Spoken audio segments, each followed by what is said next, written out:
Почитувани сограѓани, на последната седница на Совет на општина Кривогаштани беше доставена завршната сметка на јавното комунално предпријатие ЈП Пелагонија за 2013 година.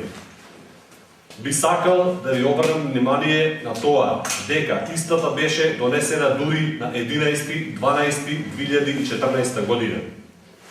Ако го разгледаме детално билансот на успехот на ЈП Пелагонија за 2013 година, веднаш ќе забележиме дека приходите од работењето за 2013 година изнесуваат 6.372.616 денари, што споредно со претходна 2012 година представува намалување од 808.190 денари.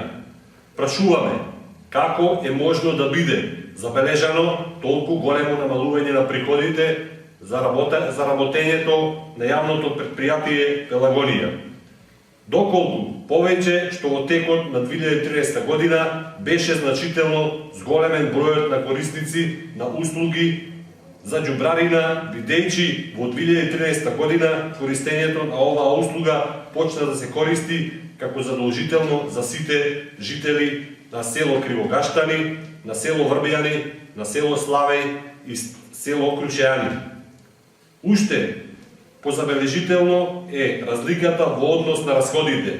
Имено, од 2013 година ЈП Пелагонија забележало зголемување на расходи од цели 1.780.839 денари, споредно со претходната 2012 година.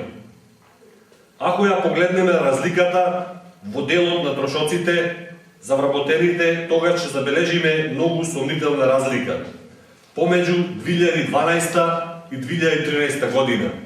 Имено, во 2012 година бројот на вработени во предпријатието бил 14, а во 2013 година 16 вработени. И покрај тоа што се работи за разлика од само 20 вработени, во предпријатието е покажано зголемување на трошоци за вработени од 1.577.211 денари. На крај, предпријатието бележи загуби од работењето за 2.152.494 денари, што представува голема разлика споредно со 2012 година. Во време на старото раководство на ЈП Пелагонија, кога тоа бележеше добивка од 436.535 денари, Општинската организација на Социјалдемократскиот сојуз од Кривогаштани отворено го прашуваат раководството на ЈП Пелагонија и општина Кривогаштани како основач на истото, а особено првиот човек на општината, градоначалникот Тони Затковски, кој го назначува директорот на ЈП Пелагонија. Дали ќе им објасните разликите во милионски суми на жителите на општина Кривогаштани? Воедно би било добро да дадете објаснување зошто завршната сметка за 2013 година беше донесена со толку големо закаснување и зошто ЈП Пелагонија за цела 2014 година работи без усвоена програма за работа. Ви благодарам.